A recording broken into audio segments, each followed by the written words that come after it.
e ai o harirau, hei rere mai. You have the wings to fly here. And like I said, just a little bit of bringing those two ideas together and really builds how we work with and how we envision supporting people with mate wariwari. So ko wai maua, so who are we? Who are we to come in and talk to you? Like Susan said, my name is Katrina. He urio no Ngāi Tahu, ko Awarua te hapu, no mawhera hau. So I whakapapa to Awarua way down south and Bluff with Ngāi Tahu. And I grew up in Greymouth and I now live here in Christchurch. I used to work as a speech therapist in older person's mental health here at Canterbury. And then moved over to the University of Canterbury to work as a clinical educator, where my role here is around supporting students in their clinical placements. And one of those is still in collaboration with Dementia Canterbury, where we run a cognitive communication group. And I'm also a long-standing member now on the Dementia Canterbury Board, championing as the clinical eye there. But ho atu ki rākau kia Megan, I'll pass over to you to introduce yourself. Kia ora Katrina, tēnā tātou, ko Megan Eustace tōku ingoa, he uri ahau no Taranaki no Ngāti Raukawa hoki. Kia ora, I'm Megan. Thank you for the lovely introduction, Susan. So yeah, I'm a PhD candidate at the moment at the University of Canterbury, and I'm working on a project that's looking at better understanding Māori perspectives on communication and aligning communication supports with those perspectives and with those Māori needs. I got into this research partially thanks to Katrina, so it's quite cool to be speaking with her today. During my undergraduate study in speech and language therapy, I also spent quite a bit of time learning about and reconnecting with my own whakapapa Māori, and Katrina was a big part of getting that journey started. And I was very lucky to work with her on a project that looked at Māori aspirations for communication support following stroke. And I just absolutely loved doing that kind of research. I found hearing the stories of people who'd actually been through it themselves was so valuable. So special thanks to Nick and Cheryl for your beautiful stories as well. But yeah, I just loved it. And so I'm still here, still going strong, but I've moved into mate wareware now. And a lot of my early PhD research has been looking at reconnecting with ancestral Māori knowledge around communication. So I wanted to kind of share some of that knowledge that's come through today as a way to kind of get us thinking about and talking about how communication and connection might look to different cultures, and particularly to Māori. Kia ora. So I thought just sharing a little bit about our philosophy, because I think for me it's continuously evolving, and it's shaped a lot as an educator, you know, working alongside students and feeling like I'm constantly trying to motivate them to also be engaged and excited about supporting people with mate wariwari. You know, I remember when I first came into this role as an educator, and, you know, students sort of, they've come into speech language therapy thinking I'm going to help people. And then they're met with someone living with dementia and realizing that it's not something that they can rehab. It's not something that they can provide an intervention and see someone get better, which is what they envisioned their role would be as a speech and language therapist. You know, and so I had to think a little bit more creatively. How do I share why this is so valuable? How do I get them to really appreciate the input that we can have when we're working alongside someone with dementia and their whānau? And for me, it started to move toward meaningful connection rather than just communication support. Our role as speech language therapists, whether it's for supporting someone with their communication changes or supporting someone with their swallowing changes, for me, it all comes back down to connection. So even if you have difficulty swallowing, it doesn't matter what texture diet you're on. Actually, the role that we play is making sure that you're able to still connect with food in a way that gives you purpose, gives you dignity, gives you meaning, and that you can still engage in practices around food and eating with whānau. Because most of us, we sit around a table, we share stories at that time. And if your engagement with food changes, then, it changes that connection as well. So leading back to communication, I've listening to both Annabelle and again with Nick and Cheryl, just bringing those things together. So effective communication is sharing that speaker's knowledge, the listener's knowledge, and then that shared knowledge. And talking is like dancing is a really nice analogy of thinking about it's a relationship between a person and something else. And then Nick, you talked about the power of touch and how valuable that is for demonstrating connection, building connection. I'll let Megan talk in a little moment as well, but I want to share a story about a lady that I worked with who has a primary progressive aphasia, which is a subvariant of a frontotemporal dementia. And for her, when she first started coming along to our cognitive communication groups, she was often looking down. She wasn't actively engaged verbally. She wasn't participating in conversation much as you would expect for someone who has been invited to a communication group. And I remember one of the students asking, is there, should she be invited back to the next one? Is this something that's actually making a difference for her? And trying to shift that student's perception of what does participation look like for this lady. Like participation for some people is a verbal contribution. Participation for her was more that she was engaged with the activity. Was she looking at the activity? Was she looking around the group as other people were speaking? Did she smile and laugh when other people were smiling and laughing? And when they shifted the perception to think that, yeah, she was doing those things, she was mirroring what she was seeing, she was, she would look up, she would point at things, that actually she was participating. It just wasn't as they were expecting her or wanting her to with verbal communication. And she's come along to our group a couple of times now, and what we're seeing is that where she used to walk into the room with her head down, she now walks in with her head high and she smiles at people as she walks in. So that whole process of what does participation engagement look like for someone can be very different. But for me, that's my philosophy of communication, is trying to think about how do people connect and how do we support that connection. But Megan, I'll hand to you. I don't know if you want to elaborate on that in this section or if you want to carry on with the next part. Yeah, brilliant. If you jump to the next slide, actually, would be great. Yeah. Yeah, so just to build on that, I really do believe that connection looks different to all of us.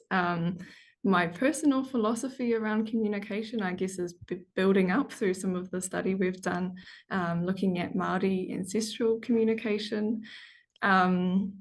So recently we analysed over 2,500 whakatauki or ancestral sayings to try and get a better understanding of how our tupuna, how our ancestors viewed and understood and thought about communicating.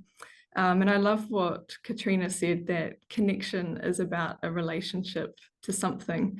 And I think that one of the biggest takeaways from the study was that in Te Ao Māori, in the Māori world, it wasn't necessarily just about a person-to-person conversation even, and that was hugely important, of course, but we also had this connection to Te Ao Wairua, to our spiritual world, to Te Ao Tūroa, our physical world, and to Te Taiao, the natural environment as well. And all of these things came into connection. And I think one of the best ways I could describe this, if you can jump to the next slide, Katrina, thank you, is by giving one example of a simple communicative gesture, and that is aroaro haki, which is also known as wiri wiri. And you might have seen this, the sort of shimmering or quivering of the hands that you might have seen in kapa haka. And people will use it to accompany the waiata, the song or the chant of the haka. And it's a way of expressing the mood of the music, or the mood of the meaning of what's held within those words. And so kind of on the surface level, we can see it's a physical, a bodily expression. But we also have a tie to our spiritual and our environmental worlds through this action as well.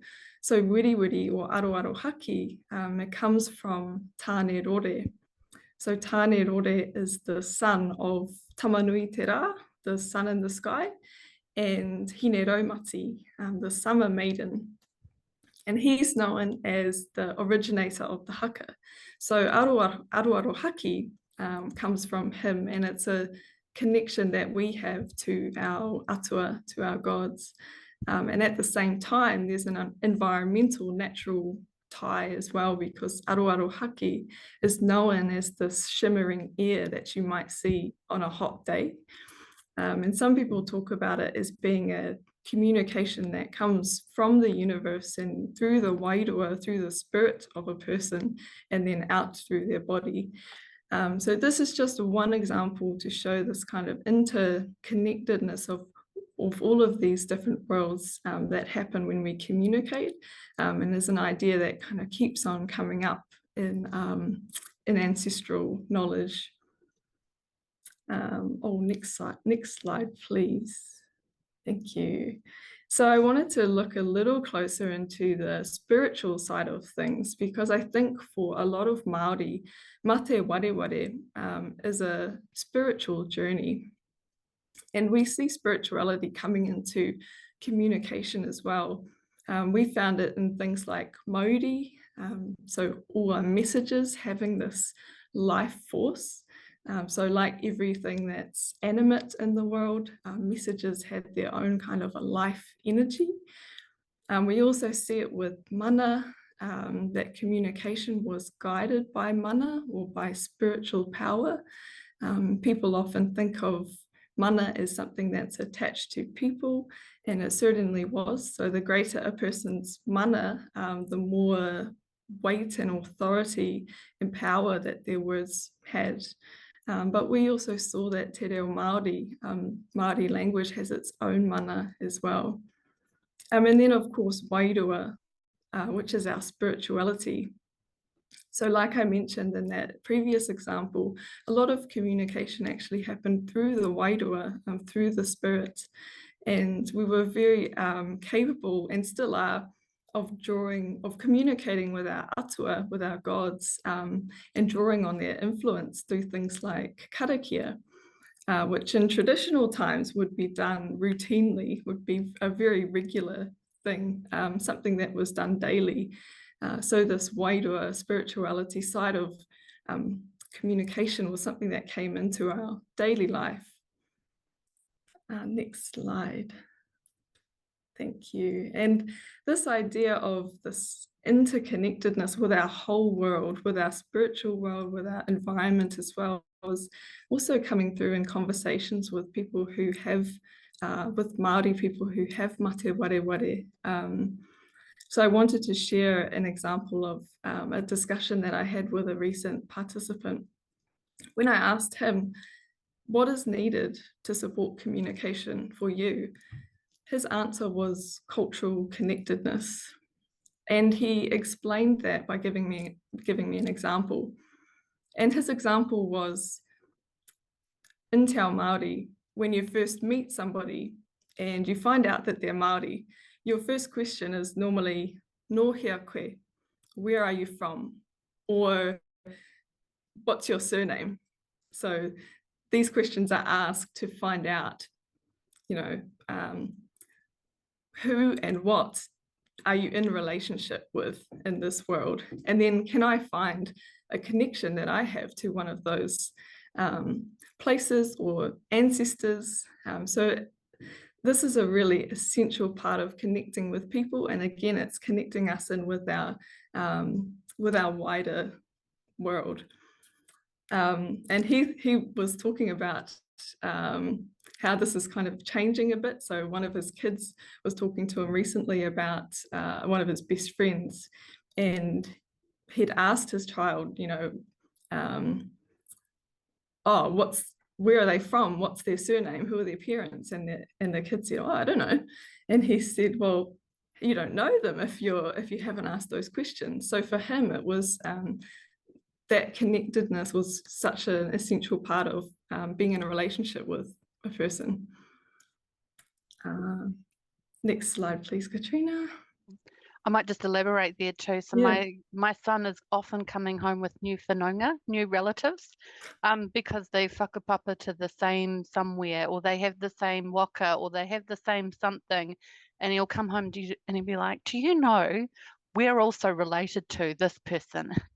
So yeah, you're quite right about that relationship building and connection. Yeah. I just found a whanaunga in the chat, I think, too. Kia ora, Sue. Yeah. But what does this actually mean? It's really, communication was not just about getting a message from a speaker to a listener as accurately as possible. And of course, that is a huge part of conversation, good conversation. But in Te Ao Māori, communication had a huge role to play in the quality of our relationships, in our connectedness to our world, and particularly to our spiritual connectedness as well. And I think at this point, I will hand back to you, Katrina. This is a familiar whakatauki. I don't know if it's familiar just to me working in speech language therapy, that we hear it very often, or if other people are as familiar, ko toku reo toku ohoho, ko toku reo toku māpahi mauria. My language is my awakening. My language is the window to my soul. And I think when we're thinking about identity, how we communicate with other people is hugely tied into that. So if we're thinking about, you know, building connection with others, or the ways in which we use language, is so tied into our culture, our identity. And it's not just our culture that we identify with ethnically, it could be our age, a cohort that we've grown up with, all those pop culture references that shape how we connect and engage, or how we think. And so understanding a person's use of language, or a person's use of different idioms or different sayings, or how do they tell stories, those sorts of things can really give you an eye into how they see themselves and how they identify. So it's just something there to highlight, I think. Handing it back. Yeah, thank you. And this is something that's been said many times already today, but just to build on the idea that communication is more than words. I think particularly for Māori, people will often talk about Māori as being an oral people, and that's because we didn't have a written verbal language before European arrival. But what we were been finding is, yes, spoken language is hugely important and a huge part of Māori culture, but it's accompanied by this real richness of emotional expression, bodily expression, also being able to read the environment and read signs around us. So we actually have this real richness of many different ways of being able to communicate and connect. If you can go 2 forward, I think, Katrina. I'll just give a couple of examples of, one more. Perfect. So just to give a few examples of some of the whakatauki, or the ancestral knowledge around these concepts. And the first one is tohu, or signs or instructions. And these were largely things that came from our natural environment, things like the positioning of the stars, or the migration patterns of animals, or the cry of birds. And they gave us signs for when was the right time to carry out activities that were essential for survival. And this is a really nice example and a good time of year for it. Ka rere a matariki, ka wera te hinu. So that's talking about when the Pleiades, when Matariki rises, the fat is heated. What that is meaning is when Matariki rose, it was a sign to our tupuna, to our ancestors, that it was the right time to go and catch kiriru, catch pigeons in large quantities, and then they would be heated in their own fat. That's kawera te hinu, to heat the fat and preserve those birds for eating at a later date. And there are so many examples of these tohu, and there's this sort of ability that we had to read our natural surroundings. You can jump one forward, Katrina. Tohu can also take the form of body language as well. So we also have this ability to read bodies. And this is a nice example, mehero whārangi te kanohi. The face is like the leaf of the whārangi. So the whārangi being a native tree that has these pale green leaves. And it's talking about how you notice it or you see on a person's face when they become whakamā, when they become pale out of embarrassment or shame. That's a bit of a clue to what might be happening on the inside, what their inner emotional state is like, and we can read that on the body of a person. If you can jump one more forwards. And that kind of ties in with this idea about whatu manawa, or this open expression of emotion, which was in traditional times a really normal and accepted thing for Māori, both for women and for men. Things like to openly cry, to openly be emotional in front of other people was a normal thing to do. And I think we have an old whakatauki on here, but yeah, this is a nice example, ko roimata, ko hupe ana ke ngā kaiutu, i ngā patu aitua. Tears and mucus only are the avengers of strokes of misfortune. So in the old times, it was very common to see people, this is talking about grief, but very openly grieving, shedding tears and mucus was a really normal thing.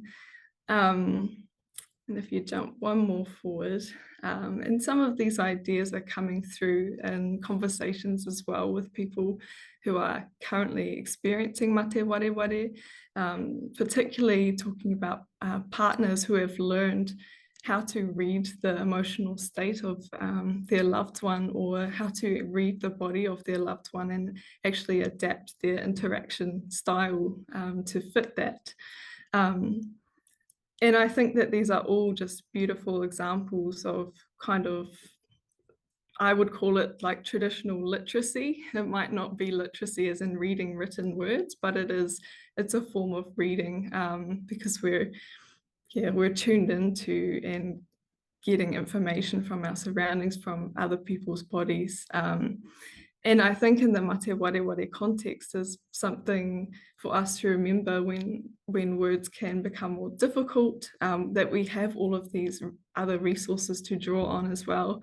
And like people have been saying, whether it's just a positive touch, or maybe it's just a simple eyebrow raise or a head lift or something, that these can still be moments of beautiful connection. And I think I will pass it back to Katrina for more of a practical spin on this. Thanks, Megan, for sharing all of those as well. So I think from here, I've posed these as more reflective questions, because I think how we engage with other people and how other people engage with us, it can be very personal, and utilising some of those strategies, particularly which Annabelle had talked about earlier, is really helpful to supporting conversation and supporting communication. But I think also challenging ourselves to think about, how do we perceive meaningful connection, and how do we align this with what meaningful connection looks like for that other person? And what are some ways that we can connect and engage with that person? So thinking outside of just supporting the conversation, but thinking about what are some other ways we can connect and engage that involves, like Cheryl said, singing and dancing around the room, or, walking, as Nick said, into that person's reality and sharing and asking questions rather than challenging, but stepping in and asking them to elaborate and turn that into a meaningful connection through storytelling, and having a conversation, even if it's not something that is relatively meaningful right now for us. And then how do we reinforce communication outside of talking? So particularly if these are things that we think are really important and we want to reinforce for our person that we love, how do we encourage that in other people who are connecting with them? How do we encourage that with others to see that whilst they might not be able to sit and have a conversation anymore, what are the things that they're still able to do that we can reinforce that and encourage participation outside of just conversation? I think, I don't know about many others, but sometimes for me with my family, connection can be sitting on the couch together watching the same movie. There's no dialogue happening in that situation, but we're connecting in that moment because it's a shared experience. So what are some of the shared experiences that you can have that is reinforcing connection outside of conversation? And from here, I've just got a small list of references in our email contacts if anyone should like to get in touch with Megan or myself. But ngā mihi, thank you.